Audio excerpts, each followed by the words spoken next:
Guys നമ്മൾ പള്ളിയിൽ പോയതിനു ശേഷം നേരെ മായന്നൂർ പാലത്തേക്കാട്ടോ വന്നിട്ടുള്ളത്. ഇതൊരു പാലാണ്. Hello guys, welcome back to my YouTube channel. അപ്പോൾ ഇന്ന് ഞാനും അമ്മയും അനിയനും കൂടി ഒന്ന് നൈറ്റ് ഡ്രൈവിന് പോവാണ് കേട്ടോ. നൈറ്റ് ഡ്രൈവും അതേപോലെ കുറച്ച് ഷോപ്പിംഗും ഒക്കെ ഉണ്ട്. അപ്പോൾ രാത്രി പോകാമെന്ന് കരുതി. ഇന്നിപ്പോൾ ക്രിസ്മസ് ഒക്കെയാണ് കേട്ടോ. അപ്പം നമുക്ക് നെക്സ്റ്റ് ഇയർ ക്രിസ്മസ് വരുമ്പോൾ നല്ലൊരു മെമ്മറി അല്ലേ, ഒരു വർഷം കഴിയുമ്പോൾ. നമ്മൾ കഴിഞ്ഞ വർഷം ഇങ്ങനെയൊക്കെ പോയിട്ടുണ്ടല്ലോ എന്നൊക്കെ ആലോചിക്കുമ്പോൾ അപ്പോൾ നമ്മൾ പോവുകയാണ്. ഞാനും അമ്മയും അനിയനും കൂടിയാണ് പോകുന്നത്. കുറച്ച് പരിപാടീസൊക്കെ ഉണ്ട് കേട്ടോ. അപ്പോൾ നമുക്ക് കാണാം. വീട്ടിൽ നിന്ന് ഇറങ്ങിയ പാടെ ഗൈസ് നമ്മുടെ ഒരു അമ്പലത്തിൽ നല്ല മരുന്നുപണിയൊക്കെ നടക്കുന്നുണ്ടായിരുന്നു കേട്ടോ. അതൊക്കെ കണ്ടിട്ട് നമ്മൾ നേരെ തോട്ടക്കാരുള്ള പള്ളിയിലേക്കാണ് പോയത്. ക്രിസ്മസിൻ്റെ അന്നേ ദിവസം പോയതോട് നല്ല തിരക്ക് കമ്മിയായിരുന്നു. നമ്മൾ ജസ്റ്റ് ഒന്ന് അവിടെ നിന്നു, കുറച്ച് ഫോട്ടോസൊക്കെ എടുത്തു, പ്രാർത്ഥിച്ചു കേട്ടോ. അപ്പോൾ നോക്കുക, പള്ളിയിൽ ഉണ്ടാക്കിയൊരു പുൽക്കൂടാണത്. ഒരു രക്ഷയില്ല കേട്ടോ. കുറേ ടൈം ഇതിന് അവർ സ്പെൻഡ് ചെയ്തിട്ടുണ്ടാവും. നല്ല ഭംഗിയായിട്ടോ കാണാനായിട്ട്. കിണറും കുളവും വഞ്ചിയും ഉണ്ണീഷും ഇതിന് കുറേ ഐതിഹ്യങ്ങളൊക്കെ ഉണ്ട്, നമുക്കറിയില്ല. പക്ഷെ നമ്മൾ നന്നായിട്ട് കുറേ നേരം നിന്ന് കണ്ടു കേട്ടോ. നല്ല ഭംഗിയാണ് കാണാൻ, ഭയങ്കര കഴിവ് തന്നെ കേട്ടോ. അത് ഉണ്ടാക്കിയ ആളൊക്കെ അവിടെ നിൽക്കുന്നുണ്ടായിരുന്നു.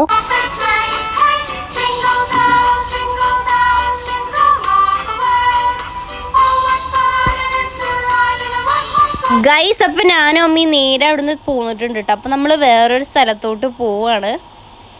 ഗൈസ്, നമ്മൾ പള്ളി പോയതിനു ശേഷം നേരെ മായന്നൂർ പാലത്തേക്കാണ് വന്നിട്ടുള്ളത് കേട്ടോ. മായന്നൂർ എന്ന് പറയും, നല്ല വലിയ പാലാണ്. രണ്ട് സൈഡും നമ്മുടെ ഭാരതപ്പുഴയായിട്ട് ഒഴുകുന്നത്. നല്ല ഇരുട്ടായോണ്ട് കാണാൻ ഒരു വഴിയില്ല. അപ്പൊ ഈ നൈറ്റ് ഇത് കൂടെ ഒക്കെ വന്നിരിക്കുക എന്നുള്ളത് നല്ല രസമുള്ള ഒരു പരിപാടിയാണ് കേട്ടോ. നല്ല തണുത്ത കാറ്റും നല്ലൊരു അടിപൊളി കാലാവസ്ഥയാണ്. അമ്മയും അനിയനും അതാ അവിടെ നിൽക്കുന്നുണ്ട് കേട്ടോ. ഇരുട്ടായോണ്ട് നേരെ ക്ലിയർ ആയിട്ട് കാണില്ല. നല്ല രസമാണ് കേട്ടോ. ഇനി നമുക്ക് ഈ പാലം മുഴുവനായിട്ടൊന്നും നടക്കണം. എന്നിട്ട് അവിടെ ഒരു ചായക്കടയൊക്കെ ഉണ്ട്, അവിടെ പോയി ചായയൊക്കെ കുടിച്ചിട്ടോ നമ്മൾ ഇനി പോവും വേറെ സ്ഥലത്തേക്ക്. ഇതാണ് കേട്ടോ അപ്പോൾ മായന്നൂർ പാലം. വലിയ പാലാണ്, ഇരുട്ടായതുകൊണ്ട് പ്രത്യേകിച്ചൊന്നും കാണാനില്ല. പക്ഷെ അവിടെ പോയി നിൽക്കാൻ നല്ല രസമാണ് കേട്ടോ. അവിടെ നിന്ന് നേരെ നമ്മളൊരു ചായ കുടിക്കാനാണ് കേട്ടോ പോയത്. സാധാരണ പുറത്ത് പോയി അമ്മ ചായ ഐറ്റംസ് ഒന്നും മേടിച്ച് തരാറില്ല. ഇന്നെന്തോ മേടിച്ച് തന്നു. നമ്മൾ ചായയും കടിയൊക്കെ കഴിച്ചിട്ടുണ്ടായിരുന്നു. പുറത്ത് നല്ല തണുപ്പായതുകൊണ്ട് തന്നെ നല്ല ചൂട് ചായയും അതേപോലെ ഇതൊക്കെ കഴിക്കാൻ ഭയങ്കര ഒരു പ്രത്യേകതരം ഫീലായിരുന്നു. പിന്നെ നമ്മൾ അവിടെ ഇരുന്ന് ചായയൊക്കെ കുടിച്ച് നേരെ ഗാന്ധി സ്ട്രീറ്റിലേക്കായിട്ടോ പോയിട്ടുണ്ടായിരുന്നത്. അവിടെ പിന്നെ ഒന്നും പറയാനില്ല, ഒരു ചുവന്ന മയം, ക്രിസ്മസ് മയമായിരുന്നു കേട്ടോ കാണാനായിട്ട്. നല്ല ഭംഗിയായിരുന്നു. കുറേ കടകളിലും എല്ലായിടത്തും ഈ ഒരു നമ്മുടെ സാൻഡഡ് ഐറ്റംസൊക്കെ തൂക്കിയിട്ട് അങ്ങനെ ആയിരുന്നു. പിന്നെ അനിയന് ഡ്രസ്സ് എടുക്കണമായിരുന്നു കേട്ടോ. അപ്പോൾ എടുത്തതിനുള്ള ഒരു കടയിലേക്കാണ് കയറിയത്. ഇവനൊന്നും ഇഷ്ടപ്പെടുന്നുണ്ടായിരുന്നില്ല. ഞാനവിടെ പോസ്റ്റ് അടിച്ച് നിൽക്കായിരുന്നു സത്യം പറഞ്ഞാൽ. അനിയന് മാത്രം ഡ്രസ്സ് എടുക്കാൻ വന്നിട്ട് ഇപ്പം അമ്മയും അനിയനും മാറി മാറി ഓരോ ഡ്രസ്സ് ട്രൈ ചെയ്യുന്നുണ്ട്. എനിക്ക് മാത്രം ഒന്നുമില്ല ഗൈസ്. എന്താല്ലേ, അവരുള്ള ഡിസ്കഷനിലാണ് ഞാൻ ഇവിടെ വെറുതെ പോസ്റ്റ്. പിന്നെ നമ്മൾ അവിടുത്തെ ഷോപ്പിംഗ് ഒക്കെ കഴിഞ്ഞിട്ട് നേരൊരു ബേക്കറിക്കാട്ടോ പോയിട്ടുണ്ടായിരുന്നത്. എന്തെങ്കിലും കുടിക്കാന്നൊക്കെ കരുതിയിട്ട് എടുത്തതിനുള്ള ഒരു ബേക്കറിയിൽ ഗൈസ് നമ്മളങ്ങനെ ഷോപ്പിംഗ് ഒക്കെ കഴിഞ്ഞ് നേരെ ഇവിടെ ഒറ്റപ്പാലത്തിനുള്ള ഒരു ബേക്കറിക്കാണ് വന്നത്. മിസ്റ്റർ ബേക്കറി എന്ന് പറയും. ഞാനും അമ്മയും അനിയനും കൂടെ കണ്ടോ. അപ്പം നമ്മൾ കാര്യമായിട്ടൊന്നും കഴിക്കുന്നില്ല, എന്തെങ്കിലും കുടിക്കാന്ന് എഴുതിയിട്ട് ഇവിടെ വന്നിരിക്കുകയാണ്. അപ്പം നമ്മൾ സാധനമൊക്കെ ഓർഡർ ചെയ്തിട്ട് ഇങ്ങനെ വെയിറ്റ് ചെയ്തിരിക്കുകയാണ്. ഒരു തിരക്കുമില്ല, നമ്മൾ മാത്രമേ ഉള്ളൂ ഇതിൻ്റെ അകത്ത്. അവർ രണ്ടാളൊപ്പം അവിടെ ഇരുന്ന് നല്ല ഗുസ്തി പിടിക്കുന്നുണ്ട്. ഞാൻ കുറച്ച് മാറിയിട്ടായിട്ട് ഇരുന്നിട്ടുണ്ടായിരുന്നത്. ഞാൻ ഈ ഒരു ഫലൂഡയാണ് ഓർഡർ ചെയ്തിട്ടുണ്ടായിരുന്നത്. കഴിച്ചു നോക്കിയപ്പോൾ കഴിച്ചുകൊണ്ടിരിക്കാം, പക്ഷെ വേറെ എന്തെങ്കിലും കഴിച്ചാൽ മതിയായിരുന്നു എന്ന് തോന്നിയിട്ടു. എല്ലാം കൊണ്ടും തണുപ്പൊക്കെ ആയതുകൊണ്ടായിരിക്കും ഒരു വൈബ് കിട്ടിയില്ല ഗൈസ്. പിന്നെ നല്ല മധുരമായിരുന്നു. അപ്പോൾ ഈ മധുരമൊക്കെ ഒന്ന് ബാലൻസ് ചെയ്യാൻ വേണ്ടിയിട്ട് ഞാനൊരു ലേസ് മേടിച്ചിട്ട് നേരെ ഒറ്റപ്പാലത്തുള്ളൊരു പള്ളിയിലാണ് വന്നത്. അയ്യോ, എനിക്ക് അവിടെ നിന്ന് കണ്ണെടുക്കാനേ തോന്നുന്നില്ല. ആദ്യമായിട്ടാണ് ഇങ്ങനെ കാണുന്നത് കൊണ്ടാണോ എന്ന് എനിക്കറിയില്ല. ഭയങ്കര ഭംഗിയായിരുന്നു. സ്റ്റാർസും ലൈറ്റ്സും ഒക്കെ ആയിട്ട് നമുക്ക് കണ്ണിന് ഇങ്ങോട്ട് കുളിർമ തരിക എന്ന് പറയില്ലേ, അതിൻ്റെ കറക്റ്റ് മീനിങ് ഇതായിരുന്നു. എനിക്ക് നന്നായി ഇഷ്ടപ്പെട്ടിട്ടുണ്ടായിരുന്നു കേട്ടോ.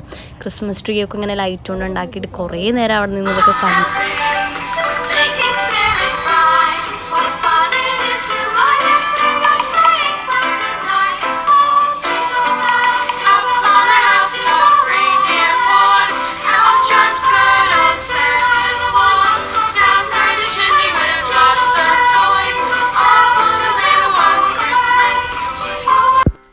പിന്നെ നമ്മളവിടെ നിന്ന് നേരെ വേറൊരു സ്ഥലത്തോട്ടാട്ടോ പോകുന്നത്.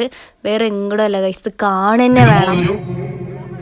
പോരാട്ട പോർക്കളങ്ങൾ ആവേശത്തിന്റെ തിരയിളക്കം സമ്മാനിക്കാൻ ഷാഡോസിന്റെ പോരാളി കൂട്ടങ്ങൾ ഒരുപക്ഷെ കുറച്ചധികം കാലത്തെ കാത്തിരിപ്പിന് ശേഷം പഴയകാല ഫോമിലേക്ക് തിരിച്ചു വന്ന അതേ 7 കായിക താരങ്ങളുടെ ലൈനപ്പ് ഈ രോമാഞ്ചം എന്നൊക്കെ പറഞ്ഞതാണ് ഗൈസ് അർത്ഥം. ഒന്നും പറയാനില്ല, ഇങ്ങനെ കണ്ടുകൊണ്ടിരിക്കാൻ തോന്നുമായിരുന്നു. 40 ടീമൊക്കെ വരുന്ന വടംവലിയായിരുന്നു കേട്ടോ. ഞങ്ങൾ തിരിച്ച് വീട്ടിലോട്ട് പോകുമ്പോഴാണ് ഇതിവിടെ നടക്കുന്നുണ്ടെന്ന് അറിഞ്ഞ്.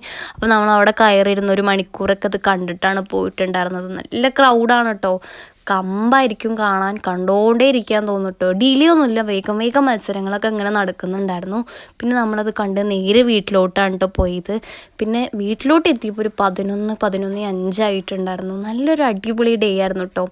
നമ്മളത് ഇനി അടുത്ത വർഷമല്ലേ, എപ്പോഴും മറക്കില്ല. നല്ല ഹാപ്പിനെസ് ഉള്ള ഒരു ഡേ ആയിരുന്നു. അച്ഛനാണെങ്കിലും നമ്മളെ എവിടേക്കാണെന്ന് വെച്ച് വിടും കേട്ടോ. അപ്പോൾ നല്ലൊരു ഡേ ആയിരുന്നു. അത്രയുള്ള ഇന്നത്തെ വീഡിയോ. ബൈ.